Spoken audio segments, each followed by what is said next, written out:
अमरीका Israel Iran जंग बंद कराने का सालसी मिशन। नायब वजीर आजम और वजीर खारजा इसहाक डार चीन रवाना। तर्जुमान दफ्तर खारजा के मुताबिक सेनेटर इसहाक डार चीनी हम मनसब की दावत पर बीजिंग गए हैं। नायब वजीर आजम एक रोजा दौरे में अहम चीनी हुकाम से मुलाकातें करेंगे। पाक चीन वज़राए खारजा में दो तरफा ताल्लुकात और स्ट्रेटेजिक शराकतदारी पर तफसीली मुशावरत होगी। इसहाक डार चीनी हम मनसब से इलाकाई सूरत हाल और आलमी अमूर पर तबादला ख्याल करेंगे। सदर ट्रंप ने हार मान ली, ईरान के खिलाफ जंग खत्म करने पर आमादा। अमरीकी अखबार वॉल स्ट्रीट जर्नल ने दावा किया है कि सदर ट्रंप ने जंग खत्म कराने बारे मुआवनीन को बता दिया। अखबार के मुताबिक सदर ट्रंप आबनाए हुर्मुज़ खुलवाने के ऑप्शन से भी पीछे हट गए। कहा आबी गुजरगाह खोलने के बाद कार्रवाई की जाएगी। आबनाए हुर्मुज़ के लिए सिफारती दबाव डालना चाहिए। यूरोपीय और खलीजी क़यादत आगे आए आबनाए हुर्मुज़ खुलवाने की कोशिश तनाज़े को 6 हफ्तों तक बढ़ा सकती है। उधर तर्जुमान व्हाइट हाउस का कहना है कि सदर ट्रंप 6 अप्रैल की डेडलाइन से पहले ईरान से डील चाहते हैं। प्रेस ब्रीफिंग के दौरान कैरोलाइन लिविट का मजीद कहना है कि सदर ट्रंप अरब ममालिक से जंग अखराजात में मदद करने के लिए कह सकते हैं। ताहम अभी ये एक तजवीज़ है। ईरान से मुज़ाकरात में मुस्बत पेशरफ्त हुई। अमरीका को बंद कमरे में जो कहा जाता है वो अवामी बयानात से मुख्तलिफ है। बातचीत में पेशरफ्त पर ही सदर ट्रंप ने ईरान पर हमले रोके हैं। ईरान के पास सुनहरी मौका है कि वो सदर ट्रंप की पेशकश का फायदा उठाए। ईरान ने बात ना मानी तो अमरीका फौजी ताकत के इस्तेमाल पर मजबूर होगा।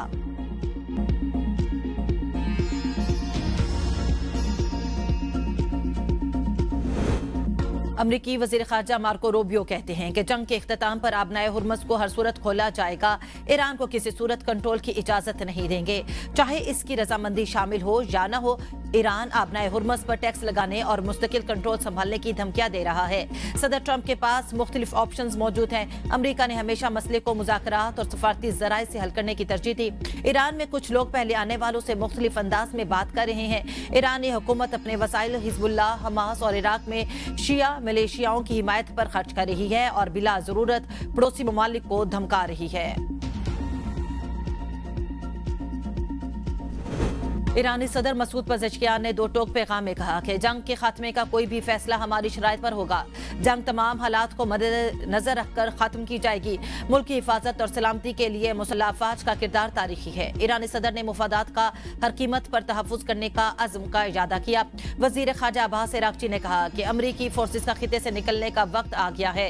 तेहरान सऊदी अरब का एहतराम करता है और इसे बरादर मुल्क समझता है। हमारी कार्रवाइयाँ दुश्मन जारी कुव्वतों के खिलाफ हैं। जहरे दुश्मन अरबों का एहतराम करते हैं, ना ईरानियों का, ना वो सिक्योरिटी दे सकते हैं। जरा देखें कि हमने उनकी फजाई कमान के साथ क्या किया। ईरान के ऑपरेशन वादा सादिक 4 की 87वीं लहर के दौरान मुख्तलिफ अहदाफ पर हमले। इन कार्रवाइयों को अबा अब्दुल्ल हुसैन के नाम से मंसूब किया जाता है। पासदारान इनकलाब ने दावा किया कि सऊदी अरब में अमरीकी वार्निंग रडार सिस्टम को तबाह कर दिया।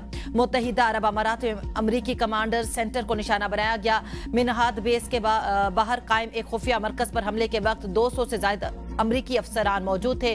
बहरीन में अमरीकी 5th फ्लीट के कमांडर्स के ठिकाने पर हमला किया गया। एक इसराइली मलकियत के कार्गो जहाज को भी निशाना बनाया गया। अमरीकी और इत्तेहादी अहदाफ के खिलाफ मजीद कार्रवाइयां। इसराइल और अमरीका हमले जारी। ईरान के हुर्मुज़ गान सूबे में कार्गो बोट पर हमला, 8 अफराद जाँ भाग। तेहरान और कज शहर में बिजली की फराहमी बहाल। तब्रेज़ शहर में पेट्रोल केमिकल प्लांट पर भी हमला। यतीम खाने पर हमले में 2 अफराद शहीद, 5 जख्मी हो गए। ईरानी न्यूज़ का कहना है अमरीकी और इसराइली हमलों में अब तक 230 बच्चे शहीद, 1800 से ज्यादा जख्मी हो चुके। पासदारान इनकलाब की बहरिया के कमांडर अली रजा तंगसीरी की शहादत की तस्दीक। ईरानी ऑयल वजीर का कहना है कि ईंधन की सप्लाई के लिए जरूरी इकदाम कर लिए गए। इसराइली फौज के मगरबी लेबनान में बड़े ऑपरेशन की तैयारी। मगरबी लेबान के 6 देहात खाली कराने का हुक्म दिया। इसराइली फौज का कहना है कि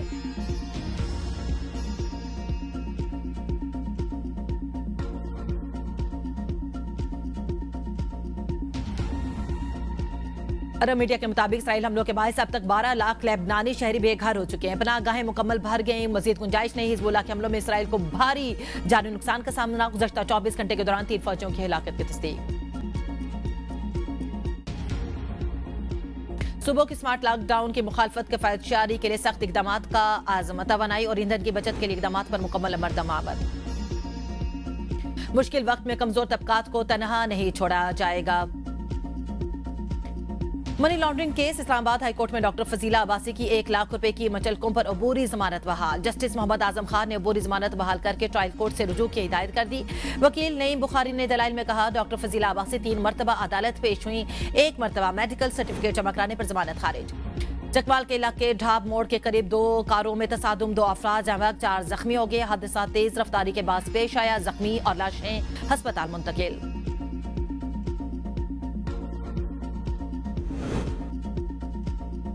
कोयटा के इलाके मशरकी बाईपास पर दहशतगर्दों की फायरिंग से शहीद पुलिस एहलकार की नमाज जनाजा अदा।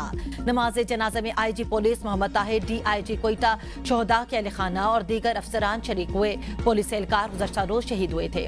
कोयटा से पेशावर जाने वाली जाफर एक्सप्रेस 1 रोजा बंदिश के बाद चल पड़ी। जराये के मुताबिक रेलवे ट्रैक की मुरम्मत के बायस जाफर एक्सप्रेस मंसूख की गई थी। पेशावर से चलने वाली जाफर एक्सप्रेस आज शाम कोयटा पहुंचेगी।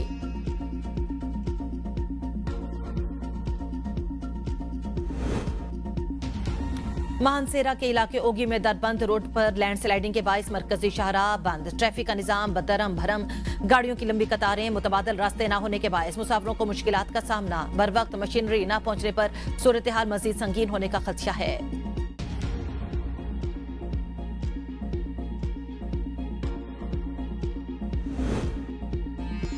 मोदी के शाइनिंग इंडिया के बुलंदोबांग नारे जमी पोज। भारत के जवाल पजीर मुआशी अशारियों ने मोदी के नाम नेहाद तरक्की के दावों की कलई खोल दी। राइटर्स के मुताबिक मशरिक वस्ता जंग के बायस भारतीय शेयर्स मार्च 2020 के बाद बदतरीन सतह पर पहुंच गए।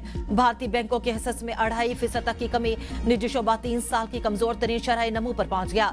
भारत के जीडीपी नमू 8.4% से कम होकर 7.8%। आबनाए हुर्मस की बंदिश से तेल की कीमतों में 40% से ज्यादा इजाफा हुआ। आलमी माहिरीन का कहना है कि मोदी की नाअहली ने भारतीय मीशत को तवानाई, करेंसी और तरसीलात ज़र के बहरान में धकेल दिया। अफगान तालिबान रजीम की अस्करियत पसंदी और इंडिया इसराइल गठजोड़ खिते के इस्तेहकाम के लिए बड़ा खतरा। अस्करियत पसंदी और भारतीय प्रॉक्सी के तौर पर शर्मनाक किरदार खिते की सलामती के लिए चैलेंज बन गया। बांग्लादेशी जरीदा द मुस्लिम टाइम्स के मुताबिक तालिबान रजीम के जारहाना रवैये और अदम ताउन की वजह से कतर और तुर्किया की सालसी की कोशिशें बेसूद रही। फितना अल खवारिज की पुश्तपनाही और अफगान सरजमीन के इस्तेमाल की वजह से पाकिस्तान को तालिबान के खिलाफ कार्रवाई पर मजबूर किया। इलाकाई अदम इस्तेहकाम को समझने के लिए भारत इसराइल ताल्लुकात और अफगान तालिबान की प्रॉक्सी किरदार का जायजा लेना होगा। माहिरीन का कहना है कि अफगान सरजमीन से सरहद पर पार हमले इस बात का सबूत है कि मुसल्लह गिरोहों के लिए साजगार माहौल तवील उल मुद्दती इलाकाई अमन के लिए खतरा है।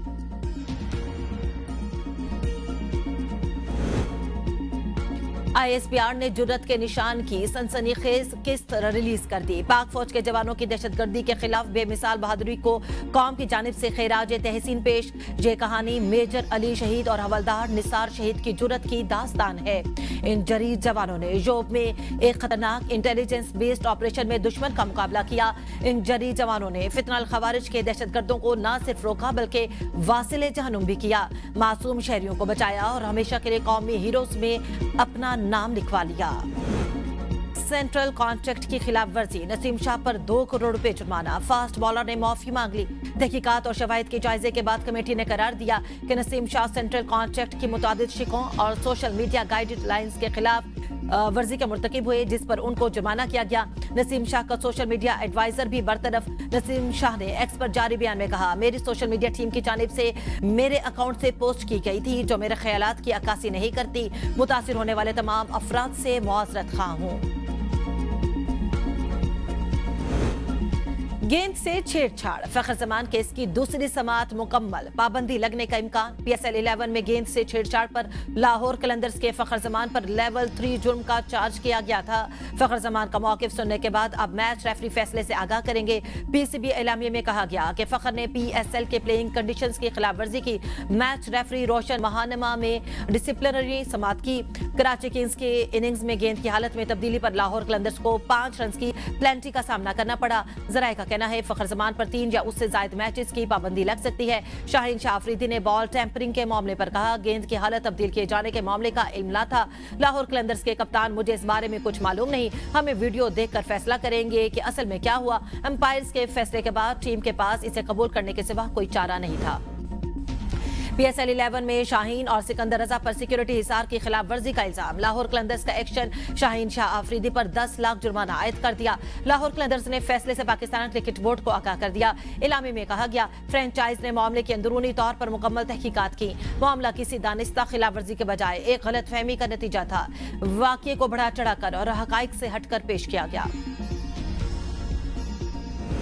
लाहौर कलंदर्स के खिलाफ मैच में कोड ऑफ कंडक्ट की खिलाफ वर्जी पर पाकिस्तान सुपर लीग की फ्रेंचाइज कराची किंग्स के फास्ट बॉलर हसन अली को मैच फीस का 10% जुर्माना। हसन अली ने 19वीं ओवर में लाहौर कलंदर्स के हसीबुल्लाह को आउट करने के बाद इशारे और तकरार की थी। हसन अली ने मैच रेफरी के सामने अपनी गलती तस्लीम कर ली।